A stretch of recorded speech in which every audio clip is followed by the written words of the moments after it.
and coffee. In the irony of all ironies, the media is complaining about oppression, about dictatorial, autocratic leadership of the PNM, of Rowley and now his Bishop's Tea Party girl that breached the Constitution, that ensure that we do not have a police commissioner right now.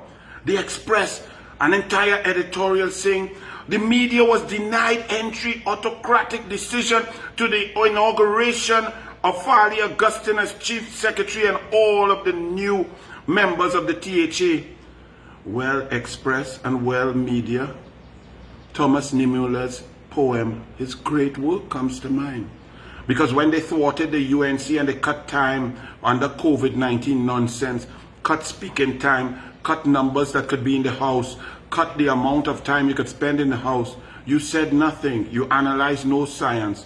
When MAT, the Media Association of Trinidad and Tobago, puts PNM on the top, Ira Matur and your PNM Asha Javid, that you allowed to be an investigative journalist while she was intimate with at least 2 ministers of the PNM and none of the UNC, but you had her and gave her the honor and privilege and power to write on your front pages. And when the information was confirmed by me, you didn't fire her, you didn't move her, you didn't get rid of her because of journalistic integrity and professionalism. You moved her to the business section, and now she sits on MAT, the Media Association that allows press, that is allowed privilege in the health every day, the health press conferences. Their questions come first. When Urvashi Rupnarayan was complaining, you didn't stand up for her and say that all media, all journalists must be treated fairly and their questions must be given precedence, that MAT, because they are PNM party group, must not get preference. When they came for everyone else, you were not there. Victor Roberts walked from Palo Seco to Tong and your media coverage was non-existent. He was walking because he was saying there's a death to democracy. There's an oppressor in charge, that we are being oppressed, that independent institutions have been infiltrated by the PNM. You did not even cover that march, that walk of this gentleman from La Brea, Palo Seco, straight up to Tong. Now you are complaining that democracy is dead, but that's what he was trying to tell you. When the president says to you that she's not going to answer your questions of the population, even though all independent-minded thinkers asked the president, who came on the 11th? Why did you breach section 123.4? You stayed silent.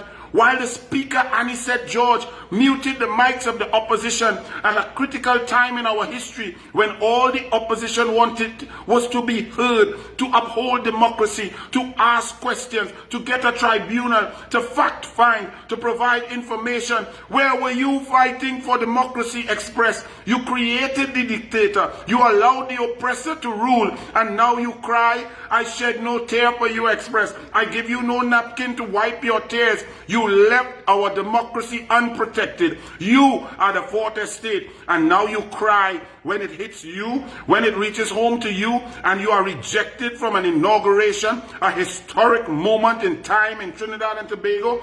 That's what we were talking about. So Express, you may want to reflect carefully.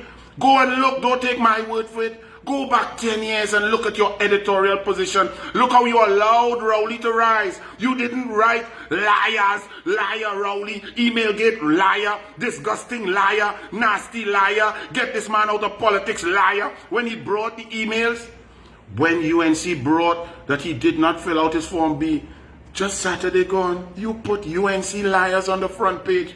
So Express, in the words of the great Sprangalang, it's good for you